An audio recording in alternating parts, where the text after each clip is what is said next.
Adams. Here. Adamley. Here. Adamowski. Adamson. Here. Adler. Here. Anderson. Anderson. Here. Bueller. Bueller. Bueller. Bueller. The closest I've ever had to a perfect day, like Ferris Bueller's Day Off, was the day I had working on Ferris Bueller, so it really worked out very well for me. Ferris Bueller's Day Off was my perfect day. My first film was a movie called The Wildlife, which was a sequel to Fast Times at Ridgemont High. It was cast and studio executived by, so to speak, by Michael Chinich. Michael was a good friend, close friend, through a fellow named Steve Green, who used to be an executive at Warner Brothers, and also through a fellow named Eddie McClurg, who was a high executive at Warner Brothers, and who was friends with Bill Safire, the famous New York Times columnist, who was my predecessor as a speechwriter for Richard Nixon. So really it all started with Richard Nixon, because had I not gone to work for Richard Nixon, I would never have met Bill Safire, never have met Eddie McClurg, never have met Steve Green, never have met Michael Chinich, never have met John Hughes, never been in Ferris Bueller's Day Off. So really Richard Nixon started it all. I love being in a movie. Any sane person would love being in a movie. Any person who is life-size for most of his life would like to have a few minutes when he's 40 by 60. You have to be crazy if you're a human being not to want to be large and immortal. And that's what a movie makes you. And I knew I was going to be a star because the day it opened, which it did at a theater in Westwood, I walked down the street to a little Chinese restaurant with my wife, and I was just having a solitary, incredibly inexpensive dinner, and people who had seen the preview mobbed me. So I thought, I'm going to be famous. I like it. I want to be famous. And I remember I told my friend Deanne Barkley, who was then, I believe, a high executive at NBC, I'm going to be famous. She said, you won't like it. It'll be a pain in the neck. But I do like it. I love being famous. I was once in an elevator at a very nice hotel on Grafton Street in Dublin. And I went up in an elevator with a group of American musicians. And I said to them, you're obviously Americans, what do you do? And the guy said, well, I'm Kurt Cobain, and I would say I'm somebody or other. And I said, it might have been London, but it was either London or Dublin, I forget what. I used to go to Europe a lot more than I do now. And I said, oh, great, you're really, really famous. And he said, Bueller. I thought that was really fun. Well, so, I mean, everyone knows. Well, when I saw Mr. Bush, I saw Mr. Bush at the first White House Christmas party after he was elected, and we were all going through a line, he puts his arm around me and says, Bueller. He said, I was just watching Ferris Bueller on the plane, on Air Force One, and there you are. I think the serious message of Ferris Bueller is, one, that some people are a lot luckier than others. Two, that if you do what you really want to do, things work out very well for you, that there's a kind of karmic force that carries you along. And three, that there are just naturally some winners and some losers in the world. I guess four is that a person who is doing what he wants to do sort of enriches everyone else's life as well. I thought that at the end of the movie, wherein Ferris Bueller has essentially gotten away with everything, it is the encapsulation of every person's dream. This is to comedies what Gone with the Wind is to epics. It will never die because it responds and calls forth such human emotions.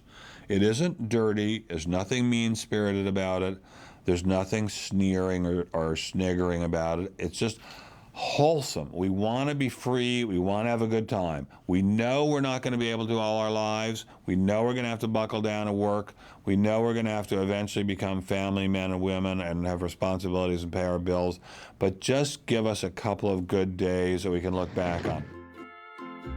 I think when John Hughes wrote, produced, and directed Ferris Bueller's Day Off, he was writing about a human need as basic as the human need that Jefferson wrote about in the Declaration of Independence, the need to be free and to pursue happiness. Life, liberty, and the pursuit of happiness. very basic stuff. And I don't know that there's ever been a happier movie. I mean, it's a movie that you cannot watch without feeling really, really great. The thing about John Hughes that's unusual is that he really sees right to the heart of the human creature. And he really understands it unbelievably well. When he did The Breakfast Club, at first when I saw The Breakfast Club, I thought, oh, I hate this movie. It's all about self-indulgent kids full of self-pity. But then I thought, well, that's the human animal, is full of self-pity. The human animal is basically a self-pitying biped. You know, Samuel Johnson said, I think, described human beings as an ungrateful biped. But it's really more in the 20th and 21st centuries, more an ungrateful biped. And John Hughes understood that, ungrateful and self-pitying, self-pitying.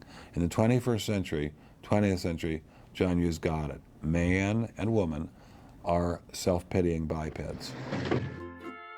I don't act very much because I can basically only play myself. If somebody says to me something like, do an accent, I say, I can't do an accent. Or do it some different way. I can't do it any different way. But I can play myself to a T.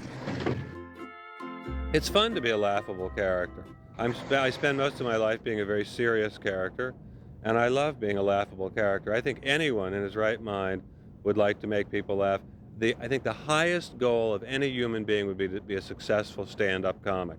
You know, even Richard Nixon, for whom I used to work, loved to tell jokes, and I think his secret ambition was to be a stand-up comic. I'm not kidding, honestly. Take my wife, please. Seriously. I mean it. Seriously, I'm not kidding. Working on this movie was the most laughs, the most giggles, the high point of my life ever since I helped write Richard Nixon's resignation speech. It was, seriously. I'm not kidding. Take my wife. Please. I mean it. I'm totally serious. I mean it. Yes, everyone wants to be Ferris, and what a guy Ferris was. He didn't do a single, you know, it's really interesting. He didn't do a single thing to hurt anyone in the course of the movie. He sort of made the principal back down. But other than that, he didn't do a single thing to hurt anybody else. It's sort of like, if I may use this very, very, very extreme analogy, it's sort of like the New Testament. In the New Testament, Jesus Christ does not hurt anyone. In the Old Testament, there are a lot of battles where people are killed. In the New Testament, Jesus doesn't hurt anyone. Ferris did not hurt anyone. He just freed the people he was around. Ferris Bueller is who I want to be when I grow up.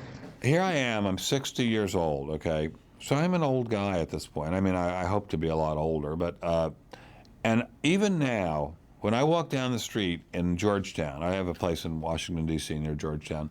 I have houses all over. I'm like a housing fanatic. And I walk down the street in Georgetown on a summer night when there are all the college kids there to be summer interns. Every few steps, somebody says, Bueller, Bueller, anyone. I love it. I love it, love it, love it. Because, see, Ferris Bueller liberated me, too. Ferris Bueller said, you don't have to be locked away at your typewriter, because we had typewriters, not computers. You don't have to be locked away in the closet writing. You can be yourself and let people see your personality, and they'll like you for it, and they'll admire you for it. You don't have to hide in a back room somewhere. You can be on the other side of the camera with your picture being shown to people, and you'll be America's darling. And it worked. It worked unbelievably well. So that since Ferris, America is like a small town to me. Everywhere I go, people say Bueller, Bueller. It's incredible how it's made the whole world into my oyster, and I owe it all to Michael Chinich and John Hughes and God's grace to me. There's only one other thing I want to say. If I hadn't been in Hollywood, if I hadn't been going around to the studios pitching scripts, if I hadn't met Michael Chinich, none of this would have happened. The ultimate rule of life, propounded to me by one of the greatest writers of the 20th century, Joan Didion, is you can't win if you're not at the table. That's what happened to me in Ferris, and that's what Ferris is saying too. You got to get off your ass, get out of your room, go out among the world and the hustle and bustle of the world, and take your chance, and then you can win. You can't win if you're not at the table. I didn't make it up. Joan Didion made it up, but it's genius. And I must say, it was the greatest day of my life. You know, I graduated as valedictorian of my class from Yale Law School. I was a speechwriter for Richard Nixon and Gerald Ford. I've won many, many awards and prizes. I've had best-selling books on the New York Times list and the Wall Street Journal list. None of it meant as much to me as that day doing Ferris Bueller. And I just felt as if an angel of God were shining his light down on me, or her light down on me.